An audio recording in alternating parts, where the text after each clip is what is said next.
কি লাবণ্যে পূর্ণ প্রাণ প্রাণে সোহে, এই কি লাবণ্যে পূর্ণ প্রাণ প্রাণে সোহে।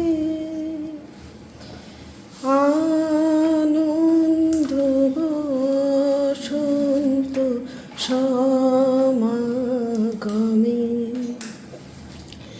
এই কি লাবণ্যে পূর্ণ প্রাণ প্রাণে সোহে।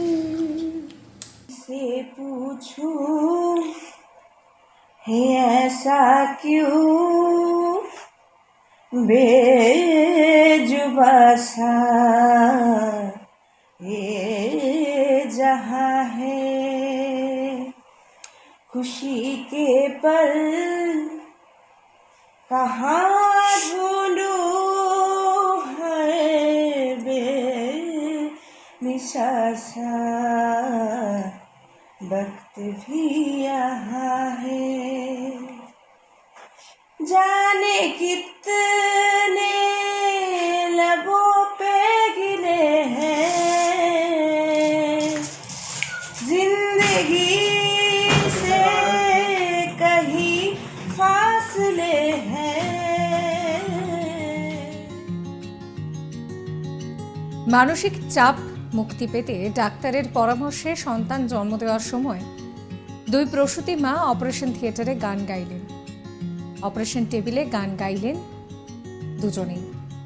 নদিয়ার শান্তিপুরের একটি বেসরকারি হাসপাতালে গত 24শে জানুয়ারি এবং 26শে জানুয়ারি দুই প্রসূতি মায়ের সিজারিয়ান সেকশনে ডেলিভারি করান প্রসূতি চিকিৎসক পবিত্র কুমার বেপারী।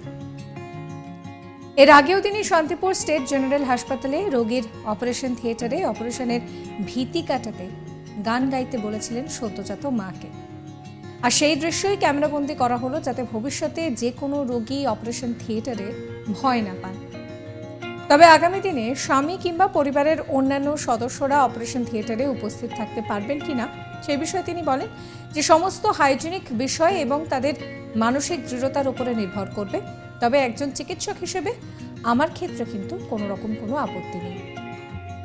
হাসপাতাল সূত্রে খবর যে 24শে জানুয়ারি বৈদন্তী মুখার্জি সান্যাল নামে এক প্রসূতি মায়ের ডেলিভারি করানোর সময় দুটো রবীন্দ্রসঙ্গীত গেয়েছিলেন। 26শে জানুয়ারি মায়ের নিজের জন্মদিনের দিনই সন্তান প্রসব করেন তিনি এবং অপারেশনের ভীতি কাটাতে চিকিৎসক তাকে গান গাইতে বললে তিনি গান গান। 26শে জানুয়ারি রাজনন্দিনী ঘোষ নামে এক প্রসূতি মায়ের সিজারিয়ান সেকশনে ডেলিভারি করানো হয়। তিনি সম্পূর্ণ সুস্থ রয়েছেন। ওটিতে তিনি শ্রীকৃষ্ণের গান গান।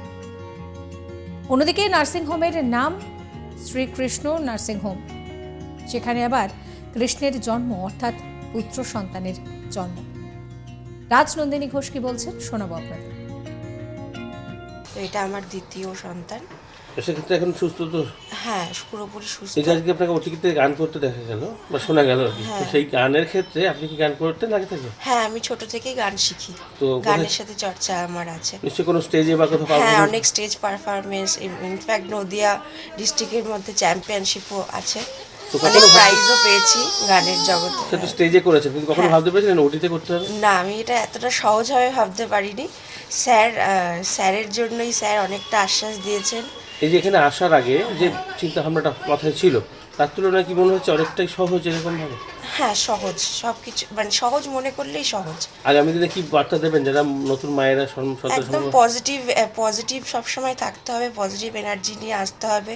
এটা তো কোনো রোগ না, এটা একটা মা হওয়াটা একটা আনন্দের অনুভূতি আমার মতে। তো সব কিছু পজিটিভ ওয়েতে দেখো, সব ভালোই হবে। সেক্ষেত্রে এমনি ব্যথা বা পেন ওই সময় মানে আপনার স্বতঃস্ফূর্ত গান বেরোচ্ছিল মুখ দিয়ে, মানে নিশ্চয়ই সেরকম কিছু অনুভব? না, সেরকম কোনো কিছু অনুভব হয়। কোথায় বাড়ি আপনার? আমার বাড়ি রথতলা বড় বাজার। ऐसा क्यों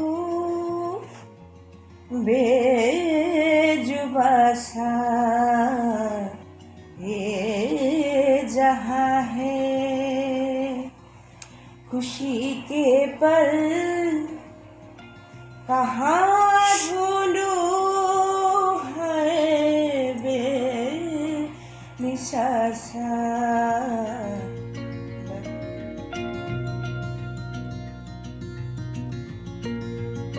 বৈদান্তী মুখার্জি সান্যাল তিনি কি বলছেন শুনুন। আমি প্রচণ্ড ভীত ছিলাম। আমি ব্যাপারী স্যারকে প্রথমেই বলেছিলাম যে আমার যেন খুব বেশি পেন না হয়, এটা আপনি দেখবেন, কারণ আমার ওই পেন কাটা কুটি এগুলোতে খুব ভয়, মানে মা হওয়ার আনন্দ থেকেও যেন ভয়টা আমার কোথাও একটু বেশি ছিল।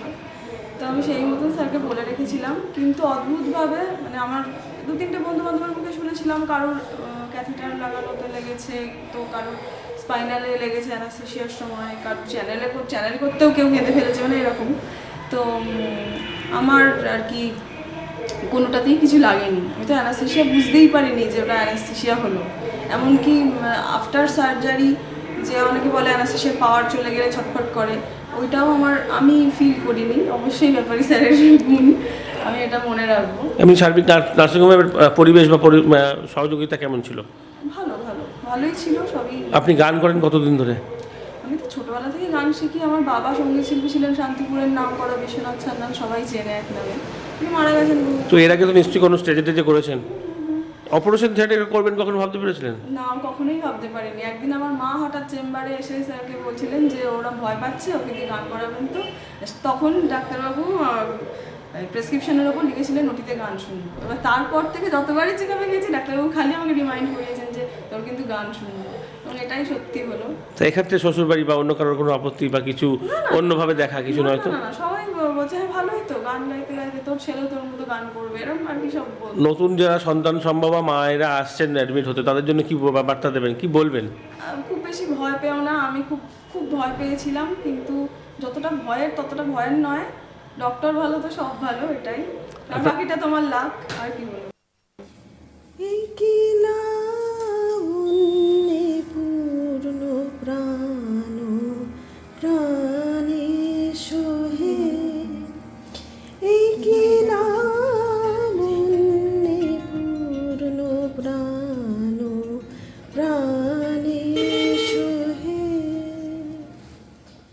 ডক্টর পবিত্র কুমার ব্যাপারে তিনি জানান যে এটা ডিপেন্ড করে যে পেশেন্ট আমরা কিভাবে কাউন্সেলিং করছি তার উপর, বাড়ির লোককে কি করে কাউন্সেলিং করছি তার উপর, এর পাশাপাশি ওটির পরিবেশ। বিষয়টি আগের তুলনায় অনেক ভালো, ফ্রেন্ডলি হয়েছে। এখন পেশেন্টকে অনেক মেন্টাল সাপোর্ট জোগানো হচ্ছে, যার ফলে যে সমস্ত পেশেন্টরা গান বা অন্যান্য কলায় পারদর্শী তারা এই সমস্ত কিছু করে থাকেন। অন্যদিকে সন্তানের জন্ম দেওয়ার পরে হেঁটে চলে বেড়ানো সদ্যজাত মায়েরাও জানালেন তাদের গর্বের অভিজ্ঞতার কথা। ডাক্তার কি বলছেন শোনাবো আপনাদের।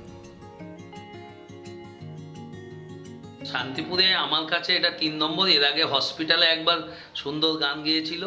আমার পরশুদিন অর্থাৎ বুধবারে আমার বৈদন্তী মুখার্জি সান্যাল নামে একটি পেশেন্টের সিজারিয়ান সেকশন হয়, এবং বৈদন্তীর ওই দিন জন্মদিন ছিল, এবং বৈদন্তী আমাদেরকে 2টো সুন্দর রবীন্দ্রসঙ্গীত শুনিয়েছে।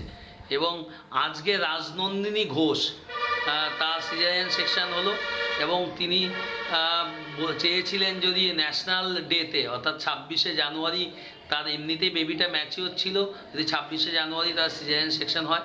রাজনন্দির বিষয়টা হচ্ছে রাজনন্দির এটা 2য় বাচ্চা, এবং রাজনন্দির কিন্তু হেলদি পেশেন্ট, মানে অনেকটাই ওভারওয়েট, 107 কিলো ওয়েট।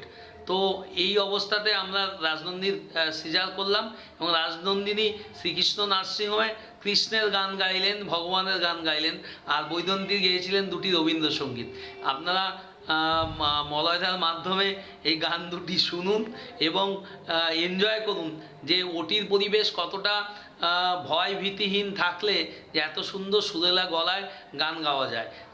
তো আমার অনুরোধ রইল আপনারা জিনিসটা দেখুন এবং বিষয়টাকে এবং এনজয় করুন। এই নিয়ে আমার কালিক বিশ্বজিৎ ব্যানার্জির রিপোর্ট দেখাবো আপনাদের। আগেকার দিনে আমরা দেখতাম প্রসব যন্ত্রণায় অনেক মায়ের মৃত্যু ঘটেছে। দিন আধুনিক হচ্ছে, বর্তমান প্রজন্মের কাছে এক অন্য মাত্রা নিয়েছে। এই আধুনিক যুগে অনেক বৈচিত্র্য ঘটেছে। সেখানে চিকিৎসক বিজ্ঞানীরা বলছেন প্রসবকালীন যদি কোনো গান কিংবা কবিতা পাঠ করা যায় তবে যন্ত্রণা থেকে অনেকটাই মুক্ত হতে হয়। তা সেই কারণেই পবিত্র ব্যাপারী চিকিৎসক, তিনি একটি বেসরকারি নার্সিংহোমে অপারেশন করলেন সিজারিয়ান 2 মায়ের। কেউ কবিতা পাঠ, গান, কেউ আবার গানের মধ্যে দিয়ে তার বাচ্চা প্রসব করলেন। রাজনন্দিনী দেবী, তিনি 26শে জানুয়ারি জন্মদিন।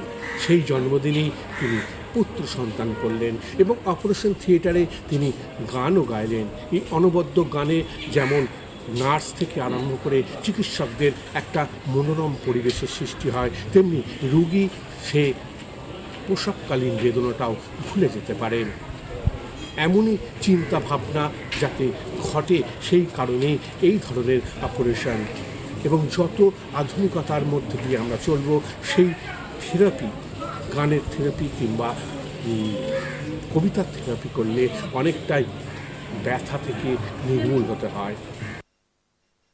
এই ভিডিও আপনাদের কেমন লাগলো অবশ্যই কমেন্ট করে জানাবেন। তবে বারবার চিকিৎসক যেটা বলছেন যে সবটাই ডিপেন্ড করছে কীরমভাবে কাউন্সেলিং করা হচ্ছে তার উপর। ভিডিও ভালো লাগলে লাইক করবেন, শেয়ার করবেন, সাবস্ক্রাইব করবেন আজ তাক বাংলার ইউটিউব চ্যানেলকে, ফলো করবেন আজ তাক বাংলার হোয়াটসঅ্যাপ চ্যানেলে।